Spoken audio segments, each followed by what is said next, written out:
Salut, en ce mardi, je vous propose une nouvelle capsule quotidienne centrée sur l'anatomie. Aujourd'hui, je vous propose un sujet qui devrait plaire à tous les footballeurs qui me suivent et même à tous les sportifs. Parce que tous les sportifs utilisent ce qu'on appelle dans le langage courant les adducteurs. Et bon, l'adduction c'est un mouvement bien précis anatomiquement, mais quand on parle des adducteurs, on parle en général des adducteurs de la hanche évidemment. Et je vais donc aujourd'hui vous présenter ce groupe musculaire. Il est intéressant, avant de commencer cette vidéo, de regarder la capsule quotidienne numéro 2 sur le fémur. Et tant que vous y êtes, la capsule médicale sur la hanche également. Je vous place ça ici dans le coin de l'écran. Allez, c'est parti pour les explications.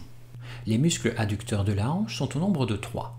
Le court adducteur, le moyen adducteur, que l'on appelle également le long adducteur, et le muscle grand adducteur. Oui, déjà première info, il ne faut pas confondre le long adducteur avec le grand adducteur. Les muscles adducteurs possèdent des insertions qui sont proches, je vais donc les aborder d'abord ensemble, puis ensuite séparément. En proximal, les muscles adducteurs s'insèrent sur le pubis, une partie de l'os coxal, l'os principal du bassin. Distalement, les muscles adducteurs s'insèrent tous sur la ligne âpre du fémur. La ligne âpre, c'est une ligne saillante et rugueuse qu'on retrouve sur toute la hauteur du fémur, sur sa face postérieure. Maintenant, voyons les adducteurs chacun à leur tour. Le court adducteur est un muscle plus court, comme son nom l'indique, qui relie le pubis au fémur. Le long adducteur est un muscle plus long, vous me voyez venir, qui relie également le pubis au fémur et qui s'insère en distalité sur le tiers moyen de la ligne âpre du fémur.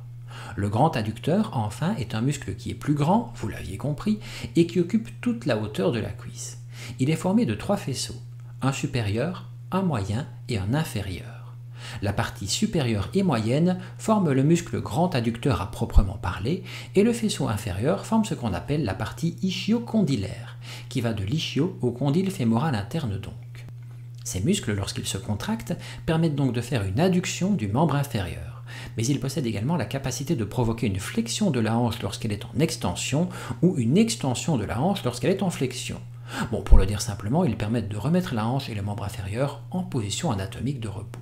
Enfin, pour être tout à fait complet, il existe encore 2 autres muscles qui possèdent une fonction d'adduction de la hanche, le muscle gracile et le pectiné. Le muscle pectiné est un muscle en forme de quadrilatère qui relie le pubis au fémur.